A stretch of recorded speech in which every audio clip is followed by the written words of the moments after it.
नमस्कार दोस्तों, होप आप सभी ठीक होंगे। तो आज मैं आपको ऐसे किले के बारे में बताना चाहता हूँ जहाँ पे आप शाम के समय पे उस किले में नहीं जा सकते। क्या आपने कभी ऐसी जगह के बारे में सुना है जहाँ रात होते ही अजीबोगरीब घटनाएं घटती हैं?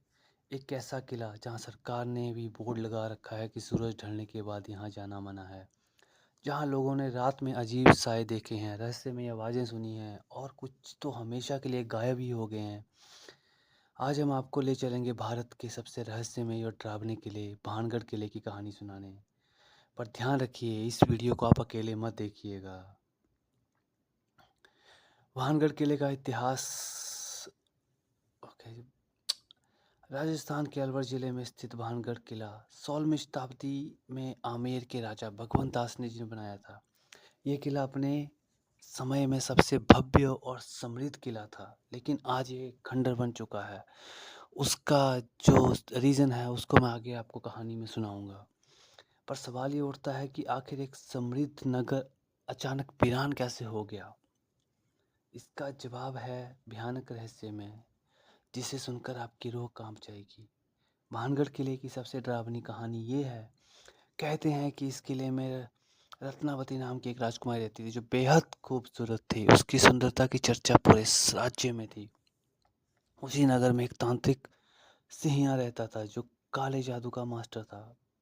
वह राजकुमारी को दिल से चाहता था, बट वो मोहब्बत एक तरफा थी और तांत्रिक को इस बात का पता था कि उनकी शादी कभी नहीं हो सकती। पर वो राजकुमारी को पाने के लिए कुछ भी किसी भी हद तक गिर सकता था। तो उसको एक दिन पता चलता है कि राजकुमारी बाजार गई है कुछ इत्र लेने। तो वो एक इत्र की बॉटल में अपना जादू फूंक के उस इत्र की बॉटल को वहाँ रख देता है, जिस इत्र की बॉटल को राजकुमारी उठा लेती है। बट राजकुमारी थोड़ी सी स्मार्ट थी। उसको अनहोनी की पता लग जाती है। तो वो राजकुमारी उस बॉटल को एक पत्थर के ऊपर फेंक देती है। जैसे ही इत्र पत्थर पर गिरा, वो अचानक पत्थर हवा में उड़कर सीधा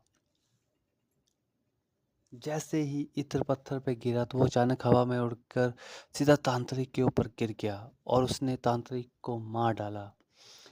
मरने से पहले तांत्रिक ने एक श्राप दिया कि जो भी इस राज्य में रहता है और जो भी इस किले का हाल है वो भस्म हो जाएगा।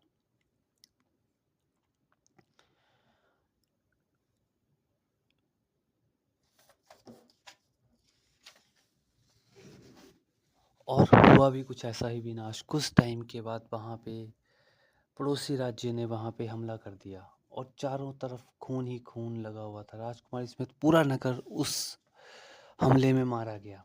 कहते हैं कि राजकुमारी की आत्मा आज भी उस किले में भटक रही है और तांत्रिक की आत्मा इस किले में अपने अधूरे प्यार की तलाश में भटकती है।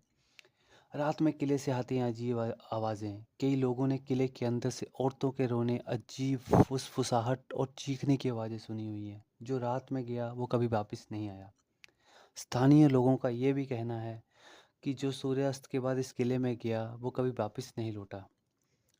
आपको एक बात और बता दूं कि सरकार ने भी इस किले के बाहर एक बोर्ड लगा रखा है कि शाम को सूरज ढलने के बाद प्लीज़ इसके अंदर ना जाएं। क्या भानगढ़ किला सच में एक भूतिया किला है? विज्ञानी कहते हैं कि यह सिर्फ अंधविश्वास है, लेकिन अब तक कोई भी इसकी सच्चाई की पूरी तरह से सुलझा नहीं पाया है। कुछ लोग